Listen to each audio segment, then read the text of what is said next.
Jakob se droom. Jakob was op 'n lang pad, ver van die huis af. Hy was op 'n reis om 'n nuwe deel van sy lewe te begin. Hy was moeg en 'n bietjie onseker. Jakob was heeltemal alleen. Toe die son ondergaan, het Jakob gaan rus.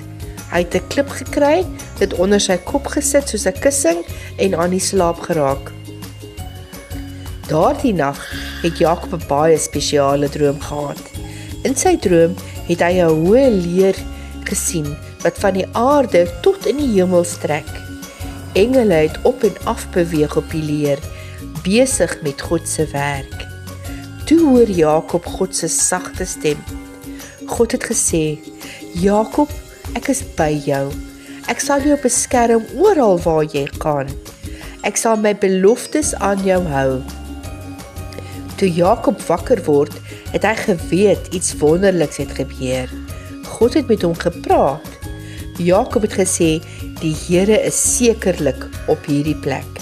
Jakob het die klip wat hy as kussing gebruik het geneem en dit vir God opgesit.